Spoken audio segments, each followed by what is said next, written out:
My name is Pat Bohse, and I will be the host of Welcome to SCAN. Our guest today is Colleen Smith, and she is an MSW, a licensed social worker. She works for the Monmouth County Office on Aging. She's a caregiver specialist, and she provides services to families who are caregivers in the county of Monmouth. So welcome.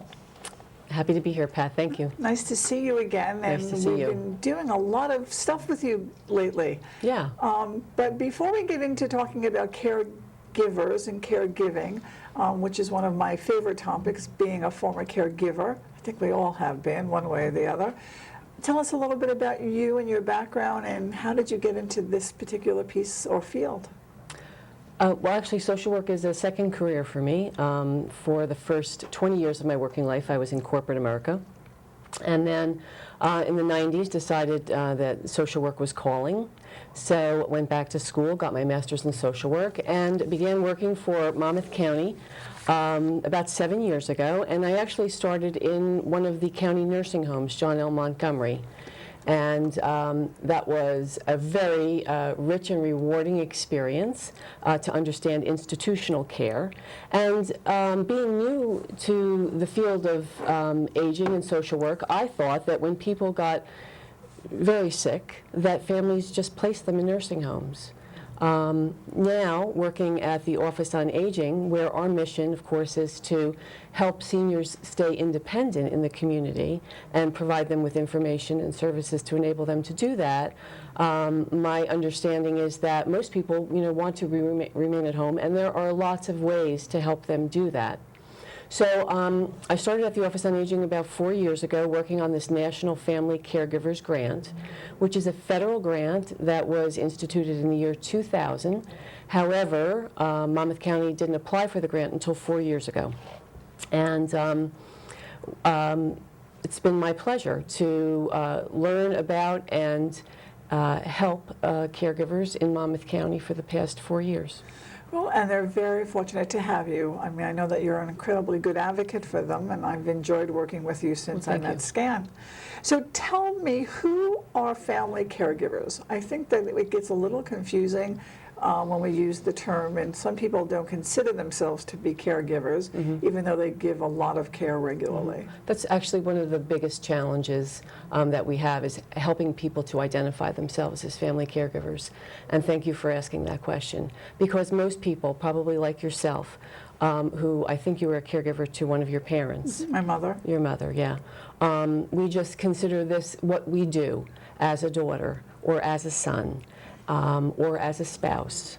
And in fact, there are lots of children out there that are also caregivers to parents, whether they're dually addicted or who have early onset chronic diseases like MS. So they are people who provide informal, unpaid care in the home. And in fact, once a person has to be placed, and if a person has to be placed, their caregiving does not end there. There are, and I had the pleasure to meet many people who have had to place their loved ones in a nursing home and continue to provide oversight and advocacy for them while they're in a facility. Yeah, taking care of my mom was probably one of a pleasure to do, because I never had the opportunity to do that before, but it also brings a lot of strain to relationships, both within the family, immediate and extended family, and stuff like that. So it is a very interesting position to be in. Yes. I used to always say that I loved caregiving, but I really hated to have to give care, not because I didn't want to do that for my mom or anyone else. It's so that I wish that they weren't in the condition that they were in to need the care. Of course. So here at SCAN, we're doing a lot of programs as far as take control of your health and prevention activities, so people can stay mentally, physically, and emotionally alert for as long as they can. And so that makes me really excited. Right.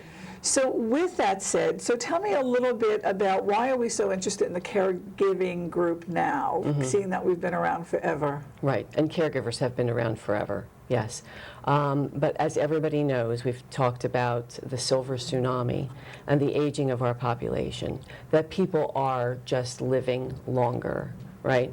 And I think that there's some statistics that I brought that they might flash up on the screen here showing people that the number of people living to age 65 and beyond has doubled in the past 40 years, and we expect it to double again in the next 30 years. So people are living with chronic diseases that would have been their demise 30 or 40 years ago. You see people living on dialysis that have renal failure, people living with cancer, people living with Alzheimer's disease. And so we have the medications and the technology to keep people alive longer. They want to stay at home. And so how that happens is by, the help of family and paid caregivers and things of that ilk. I think I was reading some statistic because I recently gave some testimony for the area plan that it's equivalent to almost $13.5 trillion, the value of the caregiving that people are giving family caregivers. Family caregivers are the backbone of the healthcare system in this country. And I think that people really need to realize that and talk about that. But they're not alone, and that's the other hurdle I think that we always have to get over, is that sometimes because of the isolation and the depression, and because especially when someone becomes ill and you have to take care of them, whether it's 24/7 or a few hours a day, you just don't take care of yourself. Yes. And I think that's some of the things that we really want to talk about, because if you're not healthy and you don't stay strong and you don't invest in your own mental well-being, you're not going to be able to take care of that person. And I think we don't talk about that enough. I think that we do talk about it, but probably not enough. And there are numerous reasons why people don't reach out for help. Either they feel that they can do it all themselves. I've always been a very independent person. I can do this on my own. I don't need the help of anybody else. And they're just going to do it until they can't do it anymore. And then there are people who are too prideful. They don't want to accept a handout. So that really is one of the most challenging parts of my job. And the saddest part, it's not people who don't qualify for services because they're over-resourced, but it's people who do qualify for services but refuse to accept it and want to do this work on their own. And it is, for many people, 24/7. Yep. And we know that there are lots of caregivers who predecease the people that they're caring for because they refuse to reach out for help or accept help. Yeah, and I again, just looking at my own family, my father predeceased my mom, and he was the primary caregiver during the day, and it took a toll. It just took a toll. It certainly does. So why do you think the government, I don't want to say all of a sudden, but all of a sudden is really concerned about this group, or is looking to provide more services or having the discussion? Well, because as we just said, caregivers are the backbone of the healthcare system, and it is through their efforts that it keeps people out of long-term care facilities, out of hospitals, or delays their institutionalization. So it saves everyone a tremendous amount of money. So when we're looking at this whole reorganization of healthcare, this is going to be an intricate part. And so the more we talk about that and the more we realize that, the better programs will be available to caregivers, whether it's in their home or in the community, to keep them healthy. Yes. Yeah. That's really exciting. Yeah. So now that we've talked about what is a caregiver and where do we find them, and that they're so vitally important, and they're in every county and every municipality and every state in the country, what services do we have available for them? So everyone should know that if they are a family caregiver to anybody over the age of 60, that one of the first places they should call is the Monmouth County Office on Aging, because that is my job. If you are a caregiver, you are my customer. And it is my job through this federal grant to educate caregivers about the resources that are available to them, help them access those resources, to run support groups, which we do at SCAN, by the way. Thank you very much. And we can talk a little bit about that later if you like. But there are programs available whereby they can get help in the home. home health aides 2, 3, 4 times a week. There are, of course, eligibility requirements. All of the government programs are means tested, so you do have to fall within a certain financial guideline, and also require physical care personal care to qualify for these programs. But having said that, not everybody qualifies for a government program, but everybody qualifies to talk to a qualified person at our office who can problem solve with them and let them know what services are available to them in the community, paid or unpaid. What's the phone number that they can call you at, or the office? Well, the office's phone number is 732-431-7450, and we are there Monday through Friday, 8:30 to 4:30. Great. And can they leave messages? Or Yes, they can. Okay. Mm-hmm. And so that would be helpful. So with your experience and working with so many caregivers, what has been maybe the top 3 needs that you've seen that they need? I would say the top 3 needs are help in accessing resources, understanding what is available to them that will make their job easier.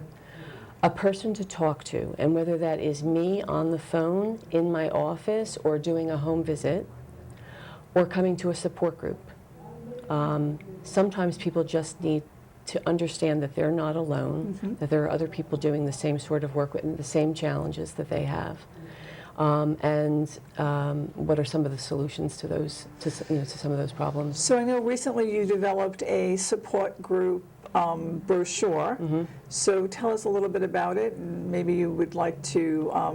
I think you're referring to this. Yes. But this is actually a brochure about the Monmouth Caregiver Coalition, Okay. which is a group that was formed last year in Monmouth County, and it is comprised of family caregivers and service providers who consider caregivers either their primary or secondary customer. And our mission is to identify caregivers, advocate for them, educate them, identify what are some of their unmet needs, and develop resources. So this brochure itself is just a recent deliverable of the coalition, and it is a resource guide to help them find organizations and services in the community that would be of use to them. Okay, and they can get a copy of that at the Monmouth County Office on Aging? Yes, they can. Great. And it's also online? Is the coalition, the resource guide online yet? No, this is not. Okay. No. Eventually it will be, though. Yes, it will. We'll just push for that. Yes. The other issue is sometimes the language we use in caregiving is like foreign to other people, like respite. Yes. So, I mean, I'm sure that everyone knows what that means normally, but what does it mean in the world of caregiving? It means the same as it does, but even though people do struggle with that word and they don't even know how to pronounce it, they say, is it respite? And it's just a break, which is something that most caregivers need. Particularly if this is a 24/7 situation for them. They need to get away. And respite care is available through the Alzheimer's Association for people caring for somebody with Alzheimer's disease, through Family and Children's Services in Long Branch. They are one of the Office on Aging's grantees, and we fund them for the statewide respite program. Respite care is available through many of the state and federal programs, such as the JAC program and Global Options. And there are also volunteer organizations that do provide occasional short bits of respite for people. So before we get into what is JAC and Global Options, because that is changing a little bit, my dad did take advantage of the respite program through Family and Children's Services. And Mom used to go into several assisted living facilities for a 2-week period usually. Not that Dad didn't go every day to see her, but in the same token he was able to do what he needed to do for himself, and that was really nothing. He just needed to have his cup of tea and read his paper and just, veg for a while. So it's really important because everyone needs to take a break. Yes. So it's a program that I'm encouraging people to look for, Yes. whether, again, it's a funded program or if family members can help in regards to giving the caregiver A break. a well-deserved break. We already talked about how to access that, and the qualifications as far as a government-paid respite program, what's the requirements? Usually the person requires some hands-on physical assistance with at least 3 activities of daily living. So do they need help walking? Do they use a cane or a walker? Do they need help or supervision while they're bathing? Do they need help dressing? Transferring from a seated to an upright position. So everybody needs to understand that the government will not send somebody into your home just to do housekeeping, ever. Right. You need to require some personal assistance. And so that kind of goes back to the question about getting ready or getting your house in order. And sometimes those are really hard discussions, but having the conversation when one is healthy Yes. is just so important. So what does some of those conversations look like or sound like, especially that you've heard so many in all of the groups that you run? That's a great question. And one of our family caregivers who comes to the coalition told the group how he had this conversation with his mother early on, before she even had Alzheimer's onset, which she is living with now. And he sat down with her and he said, "Mom, as you age and should your health deteriorate such that you need help, tell me what your wishes are." And she told him she really wanted to remain at home for as long as possible, but she would be accepting of care in the home. And actually she planned by getting a long-term care insurance policy so that some of those needs are paid for privately. And you know, those are the types of conversations that we have to have with our children and with our parents. Things like giving power of attorney for finance and health care to somebody in your family or a friend that you trust, who can be your advocate for you and carry out your business should you become incapacitated. Advanced directives are really important. Should you have a health event where you are not able to direct your health care, someone needs to know what your desires are and to be able to carry that out for you. And I think the bigger lesson that I learned was if you don't have those conversations and if you become ill or you have to make a decision and you do it, the children or whoever makes that decision has to live with that forever. That's right, Pat. And so that's the hardest piece. Yes, it is. And that's really a terrible burden to put on your family, that you make them guess what it is you would want and to second guess themselves as to whether they did the right thing or not. So we're encouraging everyone to get that house in order and have those conversations, especially that they don't have to be threatening. And it's not an issue of, I'm not going to be here for long. It's just that this is what I really would like. And you can change that as you age or change your mind. But there really should be that conversation. And I think in some cases that it's selfish if we don't have those conversations. So that's a personal opinion. So just talk, we have a couple more minutes. As far as, we talked a little bit about the Caregiving Coalition. Monmouth County Office on Aging provides a variety of services, and I know that you have a workbook as far as, or a resource book. Tell us a little bit about the Monmouth County Office on Aging and the other stuff that it provides and the other services. Okay, so here's a great directory that is available through our office and also available online. And as I said before, the Monmouth County Office on Aging should be really the first stop for people who are inquiring about services for anybody over the age of 60, because we're not selling anything, and we are really a great source of free, unbiased information. We have 3 information and assistance people that answer the phone all day long and answer questions about anything from housing to transportation to utility assistance. We have somebody there who can answer questions about adults with disabilities. We have 3 trained veteran service officers who are helping people make application for veterans benefits in Monmouth County. There is myself, of course, working strictly with caregivers. We have 2 care managers who carry fairly large caseloads of people who are on the JAC program, which is Jersey Assistance for Community Caregiving. That is a home care program for people who want to remain in the home but need a little bit of help. Okay. And Phone number, again. 732-431-7450.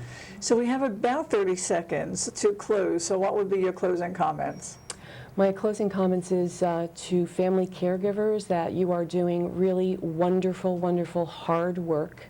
And there are services out there that are at your disposal. And please call and inquire about them so that at least you know what services are there for you. Okay, so I want to thank you, Colleen Smith, from the Monmouth County Office on Aging, for being our guest today.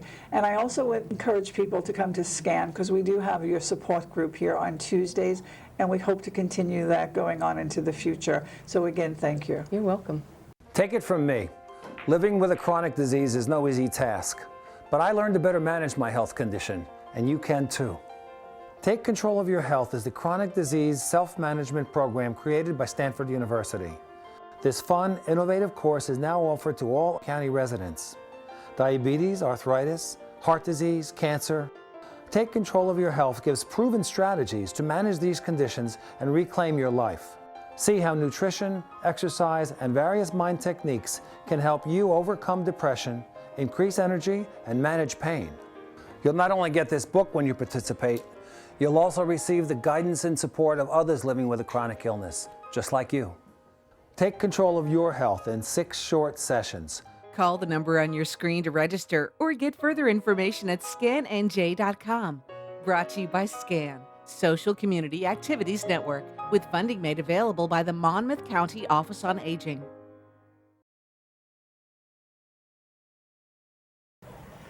Hello, welcome back. My name is Pat Bohse, and I am the host for Welcome to SCAN. And with me is Andrea Tarr, the program director for SCAN, and we're going to go over our events that are coming up. So welcome. Hey Pat, how are you? I'm good. I'm really good. So tell us where we're at.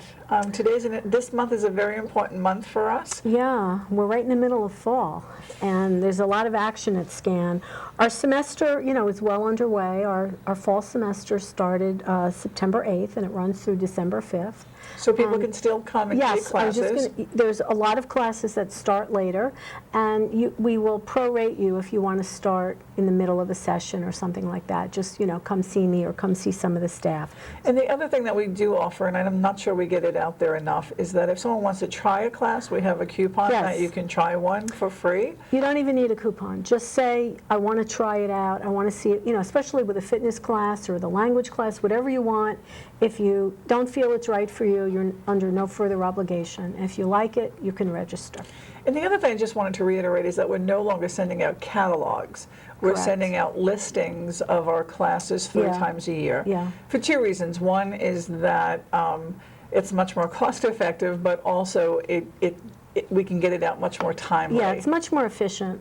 So we're excited, and we've been getting positive feedback on that. Yeah. But to supplement the lack of catalog, we'll be doing 2 newsletters a year, and that'll be chocked full of information about, have content in it in regards to our signature programs, which is Take Control of Your Health, Brain Fitness, Healthy Aging, and Financial Literacy for older women and men too. So we'll have a lot more articles about that and some highlighted contributors to the newsletter. And let me just remind everyone as well that you can always go onto our website, and all of our classes, everything in the semester, special events, everything is listed there anyway. And what is the website? www.scannj.com. Yep, and we are trying to keep that up to date regularly. But if they're not, they're able to call the office. Oh, you can always call and talk to our fabulous staff, and they will be very accommodating. Yes, they will. So just one other thing I want to keep reiterating, because I want people to know that we're offering free computer classes, or Wednesday computer classes for veterans. Yes. And they just really need to come in and show us some ID and sign up for the classes of their choice. Yeah, we've had veterans taking advantage of that, so I'm glad to see it's out there. The other thing that is happening in October is with SHIP is open enrollment period. Yeah. I believe it starts October 15th to December. It's going to get pretty crazy.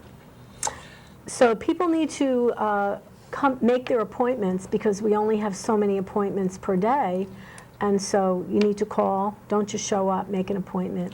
So SHIP stands for State Health Insurance Program.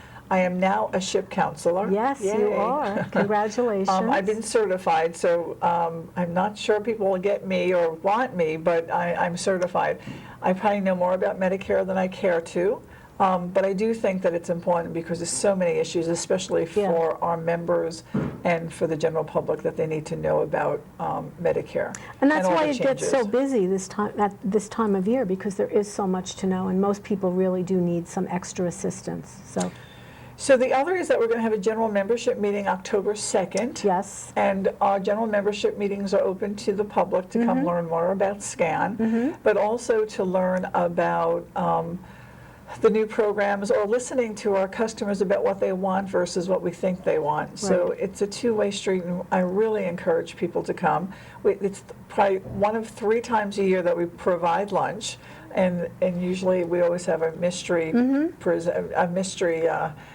Speaker, presenter. and also whoever's providing the lunch that day. Yeah. But it's good food. It is.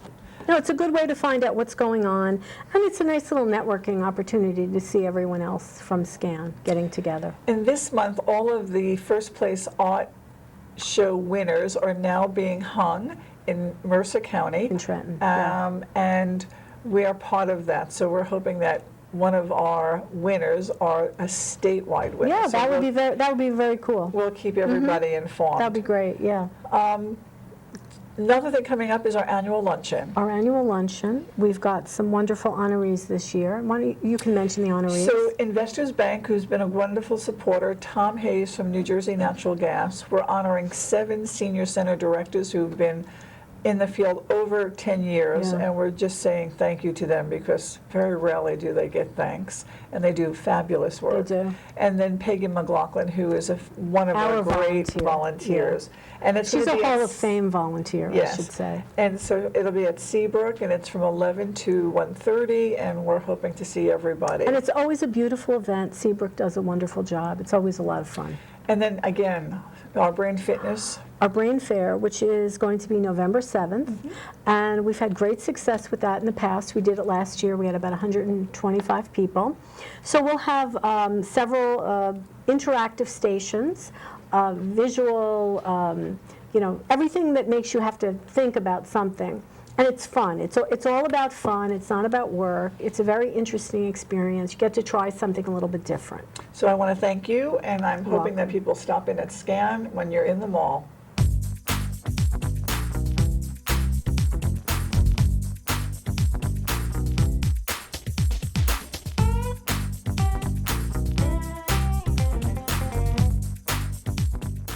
How to locate SCAN.